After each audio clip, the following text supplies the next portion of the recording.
예수께서 바다 건너편 거라사인의 지방에 이르러 배에서 나오심에 곧 더러운 귀신 들린 사람이 무덤 사이에서 나와 예수를 만나니라. 그 사람은 무덤 사이에 거처하는데 이제는 아무도 그를 쇠사슬로도 맬 수 없게 되었으니 이는 여러 번 고랑과 쇠사슬에 매였어도 쇠사슬을 끊고 고랑을 깨뜨렸음이로라.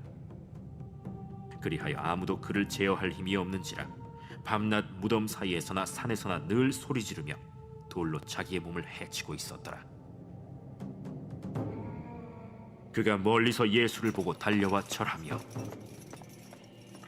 큰 소리로 부르짖어 지극히 높으신 하나님의 아들 예수여, 당신이 무슨 상관이 있나이까? 원하건대 하나님 앞에 맹세하고 나를 괴롭히지 마옵소서. 더러운 귀신아, 그 사람에게서 나오라. 내 이름이 무엇이냐? 내 이름은 군대리, 우리가 많음이니이다 하고 자기를 그 지방에서 내보내지 마시기를 간구하더니 마침 거기 돼지의 큰 떼가 산 곁에서 먹고 있는지라. 이에 간구하여 우리를 돼지에게로 보내어 들어가게 하소서. 허락하신대 더러운 귀신들이 나와서 돼지에게로 들어가매 거의 2,000마리 되는 떼가 바다를 향하여 비탈로 내리더라. 바다에서 몰사하거늘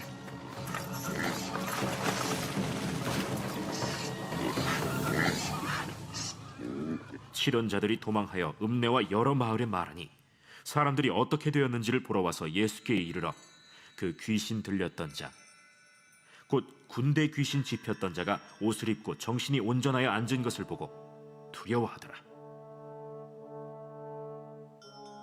이에 귀신 들렸던 자가 당한 것과 돼지의 일을 본 자들이 그들에게 알림해 그들이 예수께 그 지방에서 떠나시기를 간구하더라. 여러분, 신앙생활하면서 귀신 들림의 현상에 시달리는 분들을 본 적이 있으십니까? 그런 현상에 시달리는 분들을 보면 자신도 고통스럽지만 그 가정이 온전히 서지 못해요. 얼마나 고통스러울지 모릅니다. 귀신이 그 속에서 그를 거의 지배하다시피 하기 때문에 거의 자의식을 가지고 살 수 없는 지경이죠. 제가 어릴 적에는 이렇게 귀신 들린 현상을 보인 분들 종종 본 적이 있습니다. 그런데 오늘날에는 이거 의학적으로 빙현상이라고 또 분류되는 이런 현상들을 쉽게 볼 수가 없는 것 같아요. 왜 그럴까요? 과거에는 이 악한 영 귀신들이 왕성하게 활동하다가 이제는 좀 뜸해진 걸까요? 종적을 감춘 걸까요? 아니겠죠. 오늘은 성경에서 말하는 귀신과 귀신 들림이 어떤 의미인지 우리에게 주시는 메시지를 한번 살펴보고자 하는 것입니다. 오늘 본문을 보니까 아주 강력하게 귀신 들린 사람이 등장합니다. 마태복음 이 사람이 두 사람이었다라고 이야기합니다. 이 두 명은 사람이 도저히 제하기 힘들 정도로 강력한 힘을 가졌어요. 귀신 들린 사람은요, 사람 두세 사람이 둘러싸도 이겨내지를 못해요. 여성 한 사람도 귀신 들린 사람은 남성들이 둘러싸도 이겨내지를 못해요. 도저히 제하기 힘들 정도로 강력한 힘을 가지고 있고 통제 불가능한 상태, 옷도 입지 않고 무덤가에 살았다라고 이야기합니다. 정상적인 생활을 하지 못하는 상태입니다. 너무너무 불쌍에 빠진 상태죠. 그런데 중요한 것은 이렇게 험악한 사람들이 우리의 이웃에 살고 있다면 좀 무섭고 두렵겠죠. 기피가 되겠죠. 그런데 만일 이 귀신 들린 사람들이 우리 집에 살고 있는 내 가족이다, 다 큰 내 자녀이다, 내 자녀이다, 아니면 우리 형이다, 이렇게 생각하면 우리 생각이 좀 달라지지 않을까요? 이 귀신 들린 사람도 누군가의 아들일 것이고요, 누군가의 형제일 것입니다. 그렇기 때문에 성경은 오늘 본문에 귀신 들린 두 사람의 이야기를 통해 결국 나와 상관없는 제3자의 이야기처럼 이 본문 속으로 들어가서는 은혜가 없을 거예요. 하지만 내 이야기, 우리 가족의 이야기로 전제하고 접근하면 하나님께서는 우리 각자에게 참 놀라운 메시지를 주실 줄 믿습니다. 우리가 흔히 귀신 들림이라고 하면 특정한 몇 사람에게만 해당되는 것이라고 생각할 수 있지만 아닙니다. 귀신은 소위 말하는 한 맺힌 죽은 영혼이 귀신이라고 하죠. 한 맺힌 죽은 영혼이 또 한 맺힌 어떤 사람들 속에 들어가서 그를 억어하고 그 속에 지배하시는 그런 장면, 이게 귀신 들림의 현상이라고 말하지만 성경은 이 귀신이란 말을 지지하지는 않습니다.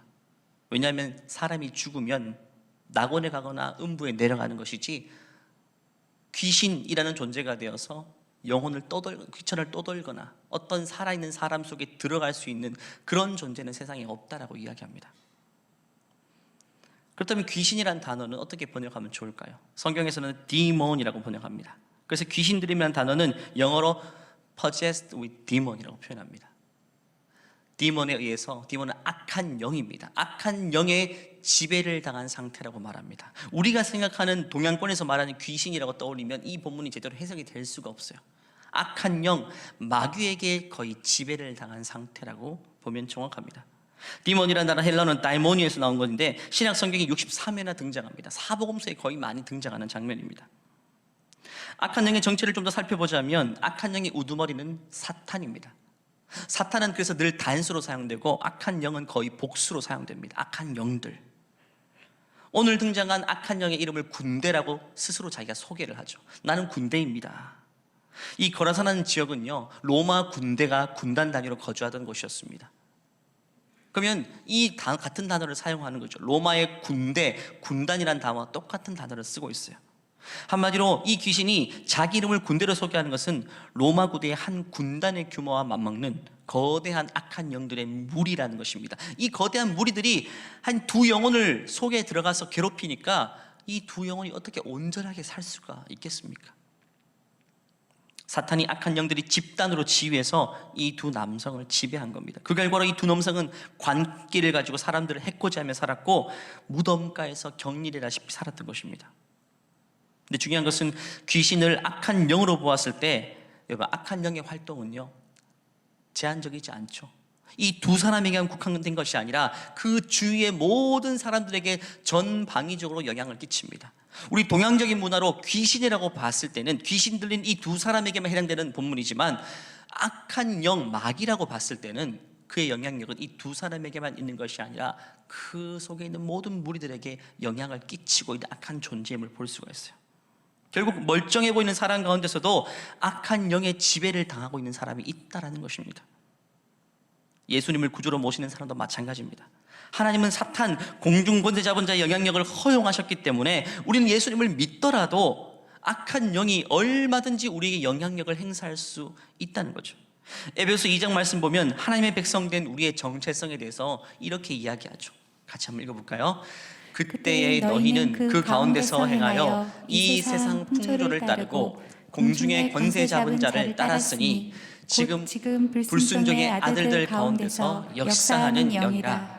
전에는 우리도 다 그 가운데서 우리 육체의 욕심을 따라 지내며 육체와 마음이 원하는 것을 하여 다른 이들과 같이 본질상 진노의 자녀였더니 긍휼이 풍성하신 하나님이 우리를 사랑하신 그 큰 사랑을 인하여 허물로 죽은 우리를 그리스도와 함께 살리셨고. 2절 말씀 보니까 원래 우리의 운명은 공중의 권세 잡은 자 마귀를 졸졸 따르며 살 수밖에 없는, 이 오늘 본문에 나온 두 사람의 운명과 같이 악한 마귀에 거의 지배되다시피 살 수밖에 없는 우리의 운명이지만 긍휼에 풍성하신 하나님께서 그의 아들 예수 그리스도를 통해 우리를 거기서 건져내셨단 말이죠. 건져내었지만 여전히 악한 영은 우리에게 영향력을 일부분 행사하고 있다는 것입니다. 그리스도인을 할지라도 하나님의 영이신 성령으로 지배당하지 않으면 얼마든지 악한 영에 지배당한 상태가 될 수가 있어요. 우리가 하나님의 영이신 성령으로 충만하지 않으면 악한 영이 시키는 대로 얼마든지 종노릇하며 휘둘리며 살 수 있다는 것입니다. 그런데 무서운 것은요, 악한 영의 영향력 속에 사는 우리들은 그런 의식이 있을까요? 그런 자의식을 가지고 있을까요? 악한 영이 내 생각과 내 마음과 내 정서에 영향을 주고 있다, 이런 스스로의 자의식이 있을까요? 있으면 방비라도 할 수 있을 텐데 대부분 다 그런 생각을 못하고 살고 있죠. 악한 영과 마귀는 외부적인 것이다, 나와 별개의 것이다, 눈에 보이는 귀신과 같이 무서운 형체로만 나타나야지만 영향력이 있는 것이지 보이지 않게 내 속에서 영향을 주는 것은 별로 중요시 여기지 않아도 된다는 생각을 하며 살 수 있다는 거예요. 눈에 보이지 않는 적에 의해서 우리는 공격을 당하고 있기 때문에 이 싸움은 참 승리로 이끌어가기가 너무너무 힘든 싸움이에요. 적이 안 보인단 말이죠. 적의 목적은 자신의 존재를 드러내지 않고 서서히 자신의 영역을 넓혀가는 게 있습니다. 우리는 오늘 본문에서 귀신 들린 자가 2명만인 걸로 착각할 수 있죠. 그를 둘러싼 나머지 무리들, 동네 사람들은 멀쩡해 보이기도 하죠. 귀신이 단지 이 두 사람에게만 영향력을 행사하는 것처럼 보일 수 있지만 나머지 사람들은요, 결코 영적인 중립 상태에 놓인 사람들이 아닙니다. 여전히 그들에게도 악한 영이 그들을 주장하고 있어요. 오늘 본문의 결론 부분을 보면 이 두 사람보다 오히려 주위를 둘러싼 사람이 더 강력한 악한 영의 영향력권에 있다는 사실을 보게 됩니다. 그 증거를 한번 보겠습니다. 예수님께서 명령하셔서 귀신을 내쫓아 주셨어요. 귀신들이 돼지떼에 들어가게 됐단 말이죠. 돼지는 율법에서 가장 부정한 동물입니다. 마귀가 선호하는 동물입니다. 귀신들은 예수님의 등장으로 그 사람에게서 나올 수밖에 없으니까 예수님께 부탁한 거죠. 우리 돼지떼에게 들어가게 해주세요. 왜? 귀신은 숙주가 필요하기 때문에, 몸이 필요하기 때문에, 몸이 있어야지만 영향력을 행사할 수 있죠. 그래서 돼지떼에 들어가게 된 겁니다. 그런데 돼지떼에 들어갔어요. 귀신들이. 돼지떼들이 어떻게 행동할까요? 10절부터 13절까지 말씀 보면 자기를 그 지방에서 내보내지 마시기를 간구하더니 마침 거기 돼지의 큰 떼가 산 곁에서 먹고 있는지라 이에 간구하여 이르되 우리를 돼지에게로 보내어 들어가게 하소서 하니, 이게 마귀가 악한 영이 예수님께 요구하는 겁니다. 근데 예수님이 허락하셨죠. 허락하신데 더러운 귀신들이 나와서 돼지에게로 들어가매 거의 2,000마리 되는 떼가 바다를 향해 비탈로 내리다라 바다에 몰사했다라고 이야기합니다. 2,000마리. 여러분, 바다는요, 창세기부터 요한계시록까지 일관적인 의미를 가지고 있어요. 바다는 심판을 의미합니다. 심판. 요한계시록 21장에 천국, 새하늘과 새 땅에 대해서 이야기할 때에 바다가 다시 없다라고 표현하죠. 한마디로 심판이 없는 곳이 천국이라고 하는 겁니다. 이 돼지떼가 바다로 스스로 달려가 몰사한 사건은 예수님께서 돼지떼 속에 들어간 마귀들은 바다를 통해 심판하신 것을 말합니다. 예수님이 마귀를요 친근히 여기는 것처럼 보일 수 있죠. 이 본문 보면. 왜? 서로 대화하니까. 마귀도 예수님께 대화하고 예수님도 마귀에게 맞장구 쳐주고, 그래 너 돼지떼로 들어가, 이렇게 대답하시니까 마치 예수님이 마귀와 친근하게 이렇게 보내시는 것처럼 보일 수 있지만 결코 아닙니다. 예수님은 일단 돼지떼에게로 들어가게 한 다음에 돼지떼를 바다에서 몰살시킴을 통해 악의 무리, 악한 영혼들을 뿌리 뽑으려고 하신 겁니다. 여러분, 예수님은 우리를 위한 분이지 귀신을 위로하는 분이 아닙니다. 우리에게 친근한 분이지 귀신의 친구가 되시는 분이 아니에요. 예수님께서 이 땅에 오신 이유에 대해서 분명히 말씀하셨어요. 요한일서 3장 8절 보니까 죄를 짓는 자는 마귀에게 속하나니 마귀는 처음부터 범죄함이라. 하나님의 아들, 즉 예수님이 나타나신 것은 마귀의 일을 멸하려 하심이다. 예수님이 이 땅에 등장하신 목적은 악한 영을 멸하기 위해서.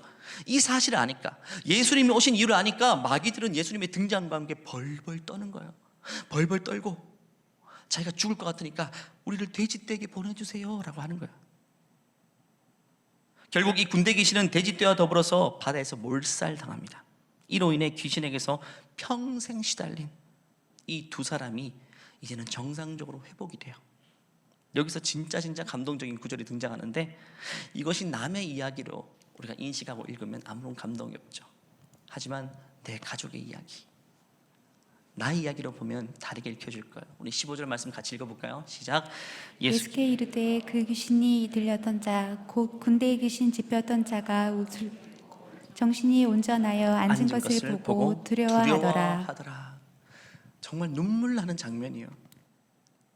여러분의 자녀가 귀신 들림 현상 때문에 집도 나가고 어디선가 처박혀 살고 있고 사람들의 깊이 대상이 되어서 그렇게 살고 있다고 생각해 보십시오. 예수님 만나서 변화되었어요. 어떻게 얘기하죠? 옷을 입었다라고 먼저 이야기합니다.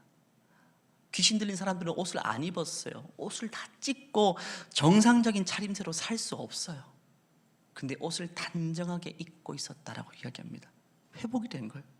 두 번째는 온전하여 앉았다라고 이야기합니다. 가만히 앉아 있어요. 집을 나가 정신없이 또 돌아다니고 이곳저곳 더럽고 어두운 곳만 찾아다니는, 그렇게 귀신 들리는 현상에 시달리던 그 아이들이 온전하며 가만히 앉아 있어요. 귀신이 떠나가니까. 이제는 엄마가 와가지고 아들아 너무너무 고생했어, 이제 집에 가자 라고 하면 이제 엄마의 손을 붙잡고 집에 갈 수 있는 상태가 되었죠. 이제 동생이 와서 형 이제 좀 그만 좀 집에 가자 이제, 이렇게 말하면 이제는 동생의 손을 형이 붙잡고 가서 목욕도 하고 새 옷도 입고 이제는 식구들과 함께 밥상에서 앉아서 밥도 같이 먹고 농담도 할 수 있는 그 정도의 상태로 회복이 된 거야. 정말 놀랍고 감격스러운 장면 아닙니까? 한 사람의 회복은요, 한 가정의 회복이죠. 한 사람의 문제와 아픔은 한 가정의 아픔이고 문제이기도 하고요. 오늘 예수님께서는 한 사람을 회복시키는 말미암아 말할 수 없이 고통 가운데 있는 한 가정을 완전히 회복시켜 주신 것입니다. 여러분, 오늘날도 예수님만이 이걸 회복시켜 줄 수 있어요. 오늘날에도 집을 나가 정신없이 떠돌아다니는 마치 악한 영의 지배당한 같은 중심을 잃고 사는 우리 자녀들이 얼마나 많습니까? 집을 떠나 겉을 떠돌고 돌아다니는 어두운 곳만 다니는 우리 남편들도 있을 수 있죠. 중심을 잃어버렸어요. 가정이란 중심을 잃고 계속 겉으로만 돌게 하는 악한 영의 영향을 받아서 도대체 마음을 잡지 못하는 우리 가족들도 있을 수 있죠. 이것을 해결할 것은 정말 예수님밖에 없어요. 어디서 교육받고 상담받는다고 되는 것이 아니라 예수님이 등장하시고 찾아가셔서 악한 영이 물러가고 영향력을 잃어야만 이제는 가정으로 돌아오게 돼요. 중심을 잡게 됩니다. 이제는 깨닫게 되는 것이죠. 이제는 자기 인생을 그제부터 살 수 있는 것입니다. 자기 인생을 살 수가 있어요. 이렇게 예수님께서는 과거에도 위대한 일을 행하셨고요, 지금도 이런 위대한 일을 행하고 계시고 앞으로도 저와 여러분과 가정에 회복의 놀라운 일들을 몸소 행해 주실 것입니다. 그 예수님께 우리 큰 영광의 박수 올려드리기를 원합니다. 예수님은 우리를 회복시키시기 원하시고 지금도 예수님만이 그를 가능하시다는 사실이죠. 한 영혼이 귀신의 영향력 아래에서 드디어 해방되게 되는 감격스러운 장면이 연출됩니다. 이 성경을 읽는 우리도 감격이 되는데 그 현장에 있던 사람들은 얼마나 더 큰 감격이 될까요? 생각해 보십시오. 그 다 동네 사람들 아니겠습니까? 귀신 들린 두 사람에 대해서 너무 잘 알고 있는 사람이에요. 언제부터 문제가 생겼고 언제부터 비정상적인 생활을 했는지. 어떠면 자기 집 아들의 친구일 수도 있고요, 이웃 사람일 수도 있죠. 그러니까 그 잘 알던 사람들, 얼마나 그 가정이 고통스러워한지 알던 사람들이 이제는 그 가정의 회복을 보았으니까 누구보다도 기뻐야 되겠죠. 누구보다도 감격스러워야 되는데 그들의 반응은요, 정말 놀라워요. 마치 영혼이 없는 사람처럼 반응합니다. 13절부터 17절까지 그들의 반응을 한번 볼까요? 같이 읽겠습니다. 허락하신데 더러운 귀신들이 나와서 돼지에게로 들어가매 거의 2,000마리 되는 떼가 바다를 향하여 비탈로 내리다라 바다에서 몰사하거늘 치던 자들이 도망하여 읍내와 여러 마을에 말하니 사람들이 어떻게 되었는지를 보러 와서 예수께 그 귀신 들렸던 자 곧 군대에 귀신 짚혔던 자가 옷을 입고 정신이 온전하여 앉은 것을 보고 두려워하더라. 이에 귀신 들렸던 자가 당한 것과 돼지의 일을 본 자들이 그들에게 알림해 그들이 예수께 그 지방에서 떠나시기를 간구하더라. 의외 상상하지 못했던 반응입니다. 감동은커녕 그 일로 인해서 마음이 다 다쳐버렸다라고 이야기하죠. 그래서 그들은 예수님에게 어떻게 말합니까? 상식적으로 저 같으면 그 두 사람이 회복된 걸 보고 예수님 어서 빨리 우리 집으로 모시고 싶어 할까요? 예수님 우리 집에도 와주세요. 우리 집에도 그런 문제가 많아요. 우리 집에도 우리 남편이 집 나간 지 한참 됐고요, 우리 집에도 우리 자녀들이 지금 중심을 못 잡고 살고 있어요. 그래야지 정상인데 그 사람들이 한결같은 반응이 뭐죠? 예수님께 나가주세요. 우리 동네에서 떠나가주세요. 필요 없어요. 괜히 소란 일으키지 말고 떠나가주세요라고 이야기한다는 거죠. 그 두 사람이 귀신에게서 해방되었지만 그 대가로 2,000마리의 돼지를 잃었어요. 여러분, 2,000마리의 돼지. 혹시라도 자기 집에서 치는 돼지도 잃을까 봐 두려웠던 것입니다. 결국 돈 때문이고 재산 때문이에요. 그 당시 돼지는요, 유대 사람들이 아무도 안 먹는 부정한 음식, 유대 사람 돼지고기 안 먹었어요. 지금도 마찬가지로. 근데 그들은 돼지를 왜 키웠을까요?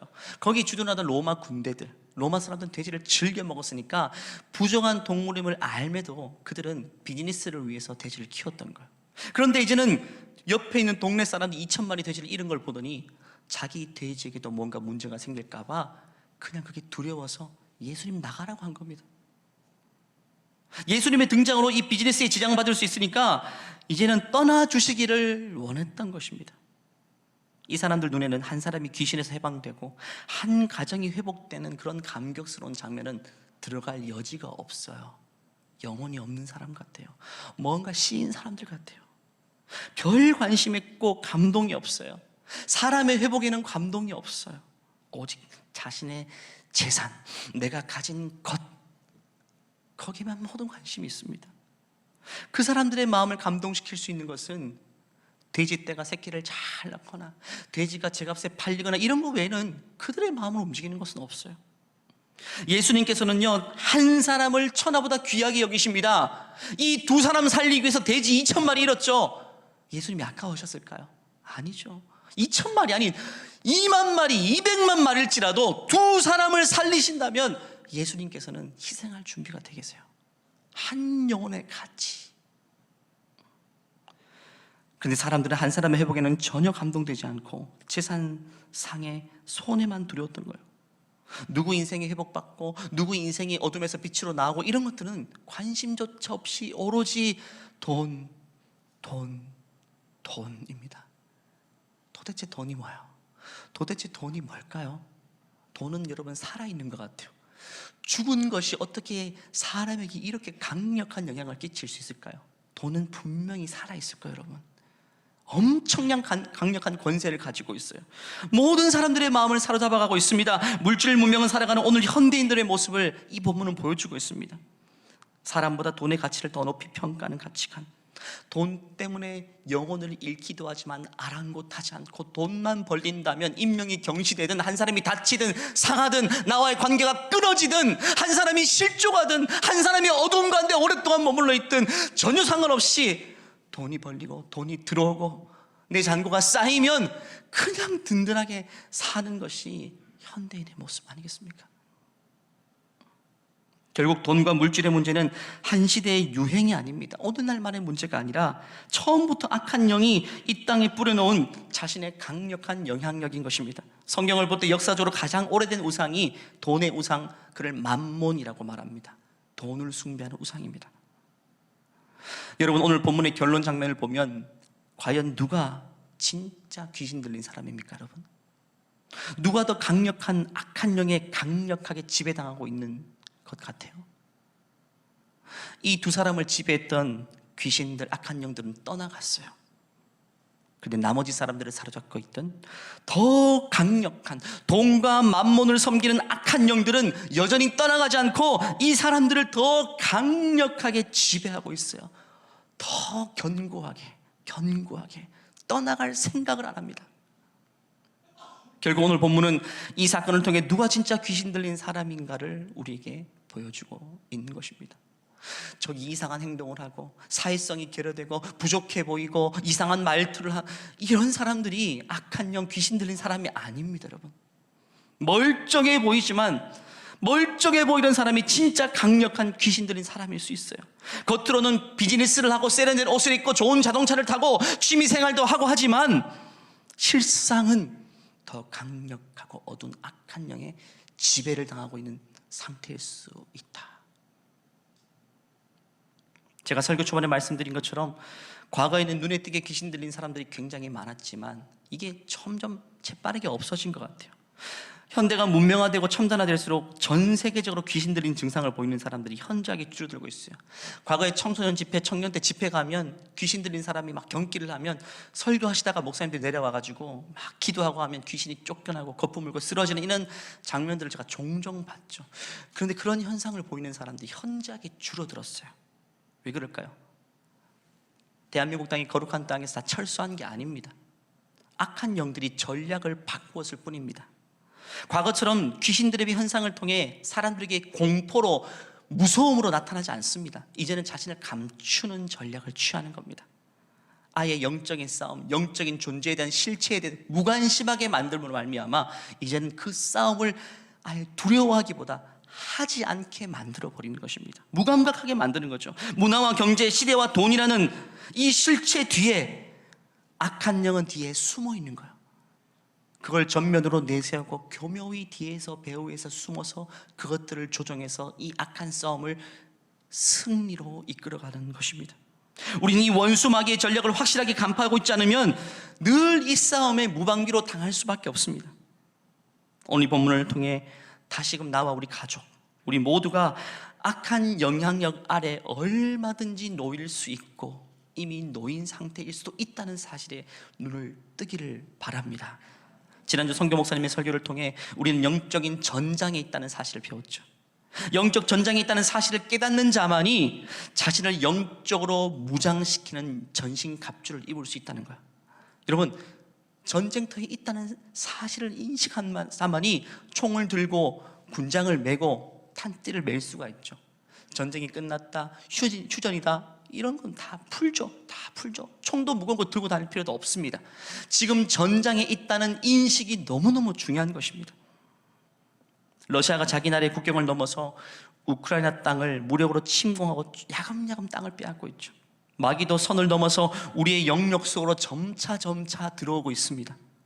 이미 들어왔고 오래전부터 어쩌면 내 생각과 내 마음에 영향력을 행사하고 있고 이제는 또아리를 틀고 아예 그냥 자리 잡고 주둔하고 있는 사람도 있습니다. 그렇기 때문에 우리는 영적인 종전 상황, 휴전 상황도 아닌 전쟁 중이라는 사실, 오히려 이 시대는 더 치열한 영적인 백마고지에서 하루하루 땅을 뺏고 뺏기는 치열한 전장 가운데 있다는 사실을 깨닫는 것만이 우리는 죄의 도구, 악의 도구가 아니라 하나님의 선의 도구로 쓰임받을 수 있게 되는 것입니다. 이처럼 악의 영은 우리의 마음과 우리의 생각의 영역, 결국 우리의 인생의 많은 부분들을 점령하고 영향력을 행사하기를 원합니다. 전투조차 하지 않고 무기력하게 땅을 빼앗기는 것은 얼마나 억울한 일입니까? 로마서 12장 말씀 보니까 우리가 싸워야 될 영적인 전투는 이러한 것이라고 이렇게 이야기합니다. 같이 한번 읽겠습니다. 너희는 이 세대를 본받지 말고 오직 마음을 새롭게 함으로 변화를 받아 하나님의 선하시고 기뻐하시고 온전하신 뜻이 무엇인지 분별하도록 하라. 내게 주신 은혜로 말미암아 너희 각 사람에게 말하노니 마땅히 생각할 그 이상의 생각을 품지 말고 오직 하나님께서 각 사람에게 나누어 주신 믿음의 분량대로 지혜롭게 생각하라. 2절에서는 분별이라는 단어를 이야기하고 3절은 생각을 이야기합니다. 총과 칼로 싸우는 사람이 물리적인 전쟁이라면 우리의 영적인 전쟁은 분별로서 싸우는 겁니다. 분별은 생각에 관련되어 있습니다. 여러분, 우리가 지금 생각하고 우리가 느끼는 감정은 마귀가 준 것인지 악한 영의 영향력인지 아니면 이것이 내 생각인지 아니면 이것이 하나님이 기뻐하시는 성령의 생각인지를 늘 분별하는 게 너무너무 중요합니다. 지금 내가 생각하고 있는 이 생각이 하나님 보시기에 기뻐하고 옳은 것인가? 나는 이걸 하고 싶고 나는 저걸 하고 싶고 이 사람이 좋고 저 사람이 나쁘고 이런 생각들 자체가 지금 그냥 내 생각인가? 아니면 마귀가 끊임없이 영향력을 주고 있는 그 영향력의 결과인가? 감정도 마찬가지입니다. 내가 지금 느끼고 있는 감정이 합리적이고 이성적인 걸 떠나서 성령이 내 안에 역사하신 결과인가? 아니면 악한 영이 나에게 붙이고 있는 감정인가? 최근에 여러분 서운한 감정 품으신 분 많으시죠? 저도 최근에 굉장히 서운해 본 적이 있어요. 서운함을 오래 품다 보니까 이게 미움이 되더라고요, 여러분. 기도하다 보니까 이건 딱 마귀가 심어놓은 씨앗이에요. 서운함의 씨앗을 심어놓으면 머지않아서 결국에는 미움과 분쟁과 다툼과 원수 맺는 것과 그렇게 열매들이 점점 자라나는데 오랜 시간이 걸리지 않아요. 서운한 감정이 밀려올 때부터 그걸 분별해낼 수가 있어야 돼요. 나는 왜 서운해하는가? 결국에는 저의 오해였어요. 제가 그냥 컨디션이 나쁜 거였어요. 제가 피곤하고 힘드니까 다 서운하게 느껴지는 건데 이것이 나는 서운해야 되는 것이 마땅해. 저 사람은 잘못됐어. 이게 합리적이라고 보는 아니란 거예요. 식당에서 점원들이 서빙을 할 때 내가 주인으로서 대접을 잘 못 받는 것 같아요. 그러면 내가 한 소리 하기도 하죠. 서운하기도 하죠. 이게 내가 서운함을 품어야 될 것인가? 아니면 충분히 이해할 수 있는 것인가? 그냥 나오는 대로 생각하고 나온 대로 판단하면 사실 다 악한 영의 생각대로 움직일 수밖에 없어요. 내 생각은 성령의 생각인가? 우리는 생각나는 대로 생각하지 말고 나오는 대로 말하지 말고요, 끌리는 대로 모든 것들을 결정해서는 안 된다는 것입니다. 그냥 자연인 그대로 모든 것들을 감당했다가는 악한 영의 코치를 받으면서 모든 것들을 결정할 수밖에 없어요. 매사에 우리는 성령의 다스림 받아서 악한 영의 영향력으로부터 자유해야 돼요. 마귀는요, 우리 속에서 목표가 뭔지 아십니까? 나의 코치, 나의 멘토가 되는 겁니다. 매사에 생각을 집어넣어서 자기 코치를 받고 움직이게 만들고, 마치 나의 멘토 역할에서 내가 이야기하는 대로 사람들이 끌려가게 만드는 것, 내가 말하는 대로 그의 생각이 되고 그의 결정 기준이 되고 그의 행동이 되고 그의 삶이 되고 그의 가치관, 그의 인생이 되어버리게 하는 것이 목적입니다. 여러분, 우리는 성령으로 다스림 받지 않으면 끊임없이 마귀의 멘토 역할 허용하는 것밖에 되지 않는 것입니다. 악한 영의 코치를 받으며 더 이상 살아서는 안 됩니다. 오늘 귀신을 들렸던 불쌍한 두 영혼이 예수님의 등장으로 자유한 인생이 되었죠. 그런데 다른 사람들이 어떻습니까? 그들의 생각이 방어적이고 기뻐하는 마음도 없고,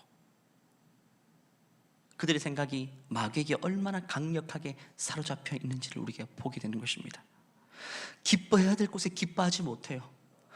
기뻐해야 될 곳에 기뻐하지 못하고 엉뚱한 것을 기뻐해요. 지금 뭔가 고장나버린 상태입니다. 좋은 것에 반응하지 못하고 나쁜 것에 반응해요. 기능이 뭔가 마비되어 버렸어요. 악한 영의 바이러스에 감염되니까 이게 지금 정상적으로 내 마음이 작동을 못하는 겁니다. 어둡고 음지에 있는 것, 그게 너무 기쁘고 너무 즐겁고 밝은 빛 가운데 있는 것, 하나님이 이미 허락하신 가정과 모든 즐거움들은 이제는 별로 즐겁지가 않아요. 당연시 여겨져요. 루틴한 것 같고 따분해요. 근데 색다른 것, 새로운 것에는 정신없이 끌려요. 이미 바이러스가 굉장히 강력하게 침투해서 기능을 잃어버린 거예요. 악한 영의 코치를 받고 멘토를 받고 있는 거예요. 만약에 이 무리들 속에 하나님의 영이신 성령께서 거하신다면 그들이 어떻게 반응했을까요? 아까 제가 말한 것처럼 너도 나도 할 것 없이 박수를 쳤을 거예요. 야, 철수 엄마 정말 좋겠다. 이제 철수가 드디어 해방됐구나. 우리 마을을 정말 문제투성이었는데 이제는 이 아이가 어릴 때 너무너무 귀했는데 그때 모습을 회복하겠구나. 함께 기뻐했을 거예요. 너 일할 것 없으면 우리 밭에 와서 일하고 내가 아닌 일 도와줘도 돼. 밥도 같이 먹고 우리 예전처럼 친하게 지내보자. 근데 그런 반응이 아니었죠. 어떻게 했죠? 18, 17절 말씀 보니까 그들이 예수께 그 지방에서 떠나시기를 간구했다. 예수님이 떠나주기를 원했대요. 그들이 예수님이 떠나기를 간구했지만 성령의 다스림을 받는 사람들은요, 예수님을 자신의 집으로 초청했어요. 삭개오도 그랬고 마르다와 마리아의 집도 예수님을 모심으로 인생의 반절이 찾아왔죠. 안타깝게도 오늘날 많은 성도들은 예수님을 자기 집에 모시는 걸 꺼려합니다. 그냥 자신의 삶에 요동이 없고 큰일 없이 그냥 이렇게 편안한 삶이 지속되기를 원하지, 예수님이 굳이 우리 집에 찾아와서 내가 무엇이 문제인지를 지적하고 뭔가 소동이 일어나고 변화 일어나는 거 별로 원치 않아요. 자녀를 교회 보내긴 하지만 그냥 교회 다녀서 예배 잘 드려가지고 착한 아들, 공부에 집중하고 착한 아들로 자라기 바라지, 아이들이 예배를 통해 주님을 만나고 주를 위해 살기를 하고 주를 위해 헌신하는 것에는 거기까지 가는 거는 주저하는 부모님들도 많아요. 아니, 그냥 좋은 아들로 남았으면 좋겠어. 공부 잘했으면 좋겠어요. 신앙생활 하면서. 그냥 이 정도지. 그 이상으로 가는 것, 거듭나고 뒤집어지고 변화받는 것, 이것 자체를 경계하고 두려워하는 사람들도 있습니다. 저는 오늘 이 말씀 앞에 저와 여러분이 예수님을 적극적으로 여러분 개인에게, 여러분 가정에게, 자녀에게 초청하기를 바랍니다. 우리 집은, 우리 가정은 예수님이 반드시 필요합니다. 예수님이 오셔야만 어둠이 물러갑니다. 예수님이 오셔야만 가정이 화합될 수가 있습니다. 예수님이 오기 전에는요, 다 뿔뿔일 수밖에 없어요. 다 악한 영의 지배를 각각 받아서 그 영향력 속에서 중요하지 않은 것들을 중요시하고 엉뚱한 곳에 매진하며 살 수밖에 없지만, 예수님이 저와 여러분의 가정에 오시면 이제는 중요한 것들을 붙잡고 가족의 소중함을 깨닫고 엄마 아빠의 소중함을 자녀가 깨닫고, 자녀가 엄마의 마음을 알고 엄마도 자녀의 마음을 알게 되고, 남편이 아내의 마음을 알고 아내도 남편의 마음을 서로가 알고 이해하게 되는 하나된 연합된 모습이 예수님이 우리 가정 가운데 오시는 것만이 가능하다는 사실을 기억하시고 오늘 말씀을 붙잡고 예수님을 적극적으로 초대하시는 여러분 되시기를 간절히 바랍니다. 말씀을 마무리합니다. 러시아가 우크라이나를 100일 넘게 지금 공격하고 있어요. 마리오폴, 돈바스, 헤르손 이런 지역들은 너무 중요한 거점인데 다 넘어가 버렸어요. 지금 러시아가 무슨 일을 하는지 아십니까? 점령지를. 결국 마귀가 하는 일은 사람이 하는 일과 똑같아요. 왜? 사람이 하는 일 그냥 하는 게 아니라 마귀의 코치를 받기 때문에. 푸틴이 무슨 생각으로 이렇게 할까요? 마귀의 코치, 마귀가 멘토 역할을 하니까 마귀가 우리 개개인의 영혼 속에 하는 역할과 똑같은 양상으로 일을 전개되고 있어요. 땅을 빼앗았어요. 그 다음은 건물 세우지 않습니다. 뭐부터 할까요? 사람들이 시민권부터 바꿉니다. 지금 헤르손 지역은 얼마 전에 뉴스를 보니까 원하기만 하면 손만 들면 러시아 시민권을 준대요. 우크라이나 땅 사람을 러시아 사람으로 바꾸어 버리는 거예요. 신분은 정체성입니다. 정체성을 바꾸는 지금 그 단계예요. 그리고 그 땅에 르블화를 쓰게 만들고 러시아 교육을 가진 학교들을 만들어요. 문화입니다. 이런 방식들은요, 마귀로부터 온 거예요. 여러분, 악한 영도 동일하게 우리에게 이런 방식으로 영향력을 줍니다. 우리의 자의식은 나는 그리스도인이라는 생각이 있죠. 하지만 속에서부터 우리의 정체성을 조금씩 바꾸어 갑니다. 바꾸어 가요.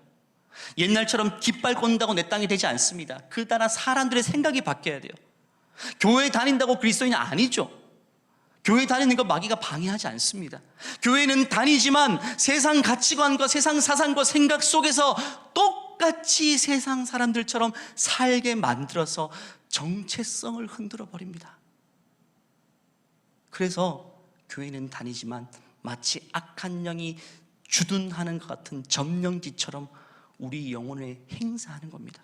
여러분, 우리는 지금 전쟁 중입니다. 더 이상 영토를 빼앗겨서는 안 돼요. 더 이상 무방비로 있어서는 안 됩니다. 국권이 국경을 닫고 맞서 싸우고 영적인 전쟁을 벌여야 됩니다. 성령 충만함이 해답입니다. 성령께서는 이미 우리 안에 주인으로 오셨어요. 모든 결정권과 모든 생각을 주님께 맡겨드리고, 하나님, 지금 내 생각이 맞습니까? 지금 내 감정이 굉장히 서운한데 이거 맞아요? 성령님, 내가 이런 서운한 마음 품는 게 맞습니까? 누가 굉장히 미운데 이 마음 그대로 괜찮습니까? 마귀에게 구하지 말고 하나님의 성령께 한번 여쭤보십시오. 하나님, 내가 중요한 결정을 내려야 되는데 이것이 주님 보시기에 옳은 결정입니까? 하나님께 여쭤보십시오. 그러면 마귀가 여러분에게서 영향력을 잃고 성령이 거하시는 전우로서 정말 충만한 여러분의 삶이 되실 겁니다.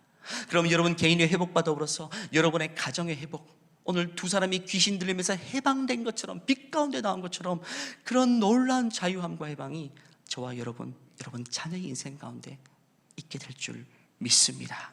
이 시간 우리 성령의 충만함을 간절히 한번 구해보겠습니다. 기도하시겠습니다. 이 시간 기도할 때, 하나님, 내 안에 계신 성령님, 내가 더 이상 세상의 소리, 세상의 가치관, 보이지 않게 나를 유혹하고 나에게 영향을 주는 악한 영의 생각을 이제는 끊습니다. 하나님, 오직 성령의 음성만 듣겠습니다. 모든 생각과 내 감정과 정서와 모든 결정을 주님과 상의하겠습니다. 성령님, 내 안에 충만히 거하셔서 오늘 예수님이 등장과 함께 마귀가 물러간 것처럼 성령이 내 안에 거하심을 통해서 어둠이 물러가게 도와주시옵소서. 내 생각과 내 마음과 내 자녀의 마음을 사로잡고 있던 악한 영향력에서부터 자유하게 도와주시옵소서. 이 시간 주여 한번 외치고 기도하시겠습니다. 주여 도와주시옵소서. 하나님, 영적인 전장 가운데 있습니다. 이 싸움 하나님 아버지여 승리를 원합니다. 우리를 위해 싸우시는 주님, 하나님께서 역사하셔서 새롭게 우리를 주시옵소서. 하나님 아버지, 찬양합니다. 영적인 전장에 한가운데 있습니다. 무엇이 중요한지 모르고 무엇이 기쁜 일인지 모르고 엉뚱한 것을 쫓아 다니는 하나님 아버지, 하나하나를 해결하는 뭔가 속고 있습니다. 몸이 막히려고 있습니다. 하나님 아버지, 성령을 위해서 주시옵소서. 우리의 성령의 삶을 위해서 성령의 충만한 삶이 되기를 원하시옵소서. 성령의 기준을 주의 말씀을 원하시고, 하나님, 우리가 하나님의 뜻대로 살아가시고 뿌리치며 죄상을 다하여 하나님의 성적인 되어지지 않아서 하나님 아버지 성령의 우리 과전 변화시켜 주시기 원합니다. 우리 자녀들의 마음을 시켜주시기 원합니다. 우리의 생각에 대해 나누시고 충만히 하나셔서 열어주시고 우리 마음을 열어주시고 주님 마음을 사모하며 하나님 앞에 달려나가는 우리 신성을 주님을 신도하여 주시옵소서. 하나님, 우리를 붙잡아 주시옵소서. 하나님, 우리를 주시기 원합니다. 예수님의 지금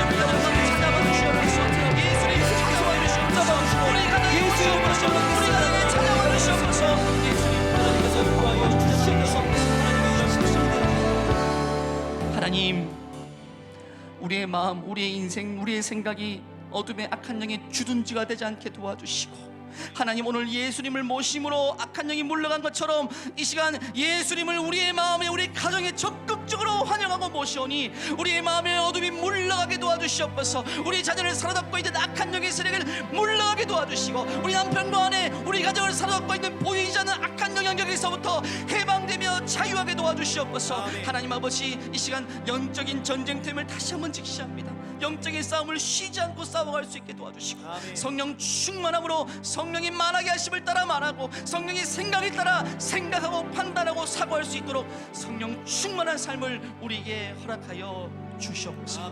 주님께 감사드리며 거룩하신 예수님의 이름으로 기도하옵나이다. 아멘. 우리 인생을 승리로 이끌어가시는 주님께 큰 영광의 박수 올려드립니다. 예수님께서 우리 가정에 찾아오실 것입니다. 적극적으로 초청하시기 바랍니다. 다 같이 일어나셔서 이 찬송의 고백으로 예배를 마치겠습니다. 우리들이 싸울 것은 혈기 아니요, 우리들이 싸울 것은 육체 아니요, 마귀 권세 맞서 싸워 깨쳐버리고 죽을 영혼 살린 것이 인생. 한 마음으로 힘써 나가세, 한 마음으로 힘써 싸우세. 악한 마귀 군사들과 힘써 싸워서 승전거루를 이기나지. 악한 마귀 죄가 우리 강할지라도 우리는 회장 예수 앞서가시니 주저 말고 용감하게 힘써 싸우세. 죄 승리 얻을 때까지 한 마음으로 힘써 나가세, 한 마음으로 힘써 싸우세. 악한 마귀 군사들과 힘써 싸워서 승전거루를 이기. 한 마음으로, 한 마음으로 힘써 나가세, 한 마음으로 힘써 싸우세. 악한 마귀 군사들과 힘써 싸워서 승전거루를 이기나지. 악한 마귀를 결박시키시는 우리 예수님의 이름을 찬양합니다. 주님 감사합니다. 주님 감사합니다. 주님 감사합니다. 이제는 우리 주 예수 그리스도의 은혜와 하나님의 무한하신 사랑과 우리 안에 내주하셔서 이 영적인 싸움을 승리로 이끌어가시는 성령의 역사가 이제는 영적인 전장임을 인식하며, 이제는 성령을 의지하여 영적인 싸움을 적극적으로 싸워나가기를 소원하는 모든 죄의 자녀를 머리 위에, 또 우리의 가정들 위해 이제로부터 영원토록 함께 하시기를 간절히 축원하옵나이다. 아멘.